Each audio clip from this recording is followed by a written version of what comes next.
In today's video, we're going to talk about what's going on with Andrew Tate. Now, you've probably seen him in the news recently. The question is, what's going on and why should we, as women, care? We're going to look at a number of the problems with Andrew Tate's statements about women and gender. And don't forget to hit that subscribe button for lots of great relationship advice, because this video is all going to be about what not to do. Watching what's been going on with Andrew Tate on the news recently has probably left you feeling really quite uncomfortable. That's totally natural and normal. Hearing about someone with quite such strong, violent views, and particularly misogynistic views for a woman, will be really difficult to hear.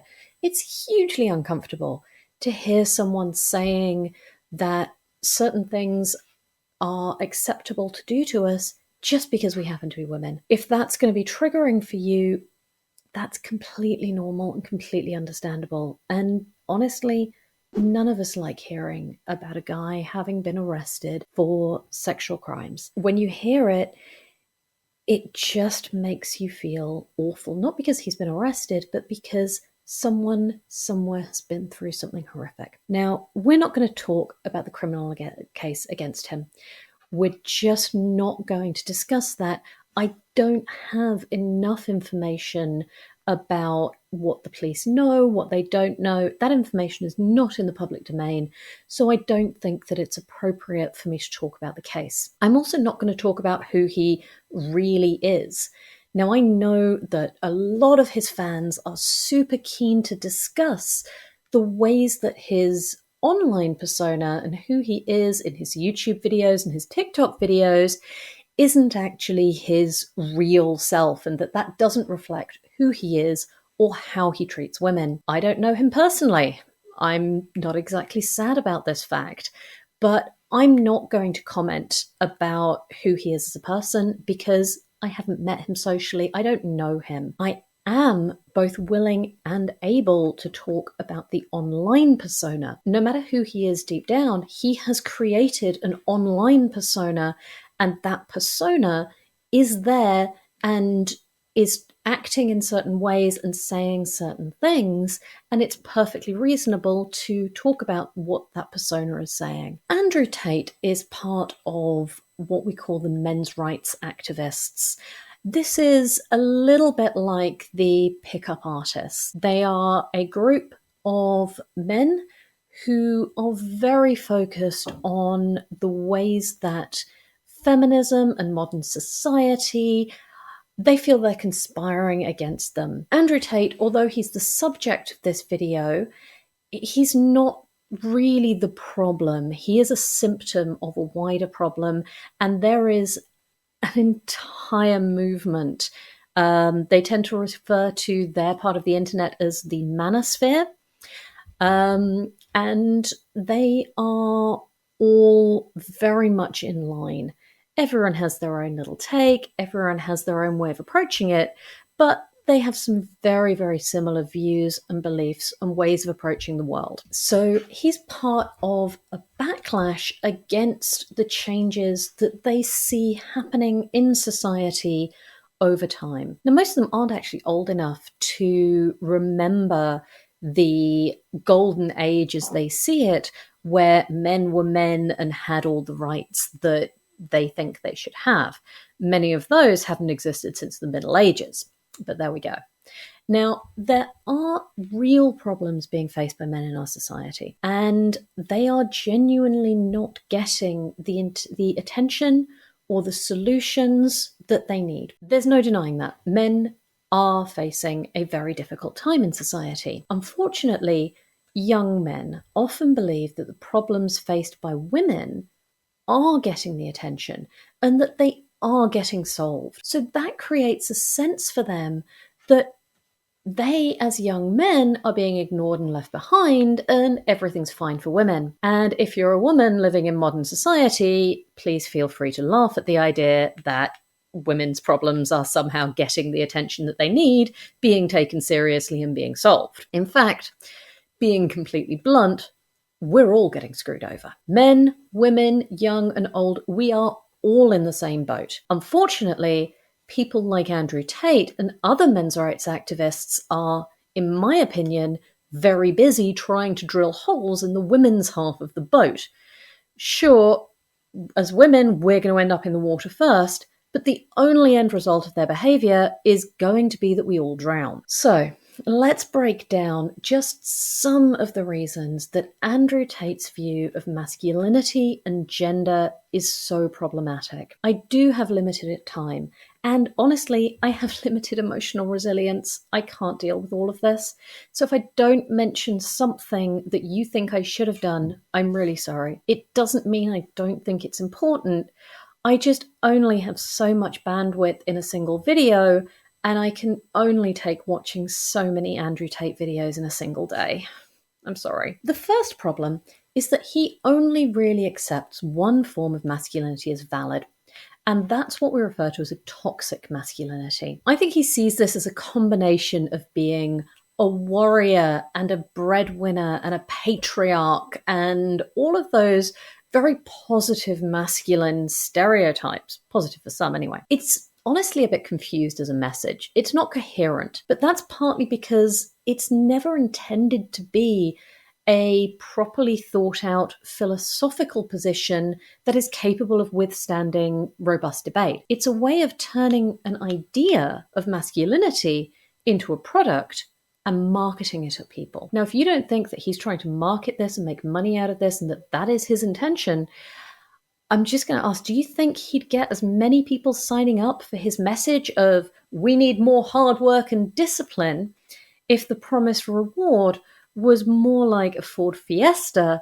rather than the Porsches and the Bugattis that he's been showing off with? Toxic masculinity needs to put other people down in order to feel safe. Honestly, they treat women badly as a way of increasing their sense of psychological and emotional safety. And men's rights activists would not like me saying that. They would not like the impression that they're dealing with an insecurity here and that that's why they treat women this way. But that's almost always what's going on. They're certainly not coming from a position of self-sufficiency and courage and strength. Now, I've dated a number of guys in the military, and particularly ex-special forces. I mean, we are talking about the kind of guys that Andrew Tate would glamorize. They're exactly the kind of guys who he sees as displaying the exact masculinity. And I'm going to be honest, not a single one of them would treat a woman the way that he describes, because they were completely sure of themselves. They had dealt with their demons. They had dealt with any of their insecurities. They felt strong. They felt capable. They knew that they could deal with whatever situation they found themselves in. They didn't need to put women down. Now, I do fully recognize that that is not universal when people date someone who's in the armed forces. Every group has great guys and every group has awful guys. That's just my personal experience, and it may partly be to do with their rank and where they were. But fundamentally, in my experience, the more secure guys don't have this kind of toxic masculinity. It's also worth pointing out that this kind of toxic masculinity is almost as harmful to men as it is to women. Almost. It drives men to hide their own emotions. It damages their self-esteem. It creates completely unrealistic expectations about the world that they will simply never be able to fulfill. It creates a sense of futility. It tells them that they are only worthwhile if they have money and women. And it fuels the high rates of suicide in men. Toxic masculinity, men's rights activists, and people like Andrew Tate are not helping men either. He is setting those guys up, and these are his fans. He is setting them up for a life of loneliness, resentment, and pain, and he's harming women to do it. Now, this kind of toxic masculinity also defines itself by what it's against. It's anti-woke. It's anti-feminist. It's very clear about what it's against, but I've never really heard anyone say what it is specifically for. The closest I've heard is when people start to talk about his comments about hard work and discipline and how they're very good masculine traits. Firstly, they're very good traits for anyone, male or female, but it's hardly a unique viewpoint. The Stoics had come up with that one as a philosophical position in the 300 BC, and people have been refining it ever since. I don't think that Andrew Tate is really refining anything. Being anti-everything makes this kind of masculinity very, very negative and very reactive. There's no real plan, there's no real structure to it. It's reacting to the things that are around. Being reactive makes you inconsistent, unpredictable, and dangerous. There's also no space in Andrew Tate's philosophy for self-reflection or self-awareness. These boys and men are being encouraged to accept everything that he says. Or there's a sense that they're rejected and they're no longer really a part of the group. This means there's almost no space and room for personal growth, except along the very specific paths that he has suggested and put forward for them as masculine paths. Now, when it comes to his comments about violence against women, they are frankly sickening. As I said, we're not going to talk about his personal rape trial and people trafficking trial, but I will say now that he has given comfort and support to many, many rapists and has left them feeling empowered and good about what they've done. And I don't think that's something anyone should be proud of. Now, most people think they know a lot of rape statistics, the big one being that 1 in 4 women will be the victim of rape or sexual violence in her lifetime. Now, that is a crazy, shocking statistic. It's awful. No doubt about it. But somehow, I think this next one is actually even more shocking, which is that 1 man in every 16 will admit to having sex with a woman without her consent, as long as you don't use the word rape to describe what he did. That means that 1 man in every group of 16 is a rapist, even if they wouldn't see themselves that way. If you've never heard that statistic before, and most people haven't, you're probably thinking that it can't possibly be true. I know the feeling. But it has been demonstrated in peer-reviewed academic studies. This isn't just a group of women asking their male friends. And yes, that does mean that you almost certainly know a rapist, whether you're a man or a woman. Now, Andrew Tate's comments about how to treat women, whether it's an accurate reflection of how he treats the women in his life or not, has led other men to believe that the way they want to treat women is acceptable.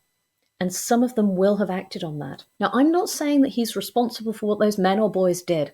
Obviously, they have no one but themselves to blame, and I am not apologizing for them. But he did make it more likely.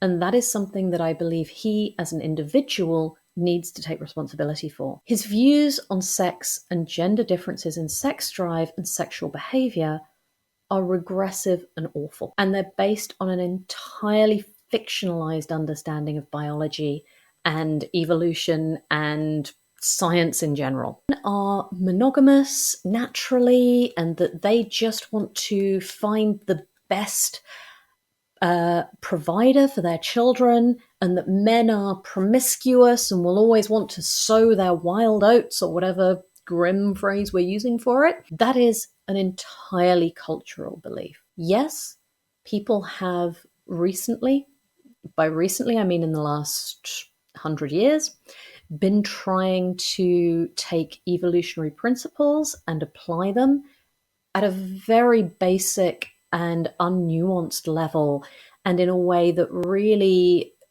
doesn't move beyond primary school level of evolution and biology. Older civilizations, human civilizations, groups, had entirely opposite beliefs about who was promiscuous. Some believed that women were the ones who had incredible sex drives and were constantly frantic for sex, and it was a man's job to withhold it to preserve his manly goodness. I Don't get it either. Neither view of gender differences in terms of sex drive or desire actually bears any resemblance to reality. Now, as for the idea that women lose their value based on the number of sexual partners they've had, where do I start? First of all, how are we valuing women? Are we putting a price on me? What's happening here? A woman isn't given a value and then that ticks down like the cost of a secondhand car. And even if it did, why wouldn't that happen to women? There's never really any acknowledgement of that unless you start from the position that Andrew Tate does of men being required to have an ascendant role in society. Now, the idea that women were somehow more better or purer or whatever, and that it was better to date someone with fewer sexual partners came from a time when men had control of all of the resources and they were trying to just get whatever they could. They wanted the best woman. And one of the biggest concerns at the time was sexual disease. At this point, sexual disease was rife and potentially fatal. So a woman who did not have previous sexual partners, and we're not going to use the word pure because I hate that word in a sexual context. It's just not appropriate. Wanting a woman who didn't have sexual partners was because the chances of her giving you a sexual disease was remote at best. So these men were desperately trying to avoid sexual disease, not by not having sex, but by having sex with women who haven't had sex with other men. As you can see, this isn't going to be a sustainable situation because you'd need an awful lot more women than you do men. And they really didn't seem to pay any attention whatsoever as to whether they gave the woman concerned a disease herself. That somehow didn't figure into their thinking. Go figure. Now that we have ways to treat almost all STDs, and we are able to avoid most of them through the use of condoms and through being careful and having testing and so on, I honestly can't understand why anyone would want someone who doesn't have sexual experience rather than someone who knows what they're doing and knows what they enjoy and what they want. But that's because I want a sexual partner who's actively engaged with me. And maybe that's it. Maybe these guys really just want to sleep with virgins because then they don't have to deal with a strong, empowered woman who expects her pleasure to be seen as just as important as theirs in the bedroom. Maybe that idea just scares them. The last thing I want to talk about, and we're going to talk about it very, very briefly because I'm not an expert on this, but I have been seeing a lot of discussion around Andrew Tate, and some of it saying that his misogyny is linked to his conversion to Islam. I think we need to be incredibly careful with that. I have spent time with some genuinely magnificent Muslims, and I have to say that those that I've talked to have been phenomenally accepting of women. And actually, the Quran itself and many interpretations of Islam are not in any way misogynistic. As with most societies, it is the social structure, not the religion, that is misogynistic. I want to be really, really careful there because drawing a parallel between Andrew Tate's behavior and his religion, I think, harms Islam in a way that disturbs me, but also gives him a pass and says that his actions and his words are somehow a part of his religious freedom as opposed to his beliefs and him using his words to harm women, and I believe primarily to make a profit. Because let's not forget that Andrew Tate has been making money out of saying the things he says and behaving the way he does. Most of the videos that I make for this channel are designed to give you the tools to look after yourselves and to show you how you can build healthier and happier relationships. This video feels different. It's halfway between a commentary and a little bit of a rant about what's been going on. And I guess the thing that I want you to take from this is that it's completely okay if you find what you're reading hugely uncomfortable. It is really uncomfortable. In fact, I recommend that you try and avoid seeing too much of this, especially if you're feeling vulnerable or upset. You don't need to read every article about this if those articles are hurting you. His views are not normal, and they are not okay. And it is okay to be angry at male friends or family members who support him. And if you realize that your partner shares many of his views, that's probably one of the biggest red flags for a healthy relationship that I can give you. If nothing else, even if your partner or your friends or your family say, oh, I know his views on women are a bit off, but he does this other wonderful thing. No, his views on women aren't a bit off. His views on women are abhorrent and wrong and violent and dangerous. And anyone who's willing to overlook that doesn't have their priorities right. Now, I know this might be a futile request, but please do your best to keep it kind and respectful in the comments. And do let me know if you have any specific questions about this or men's rights activists in general, or anything that you'd like me to answer. If there are enough of them, I might do another video on this topic because I suspect that it's going to be quite a big deal for some time to come.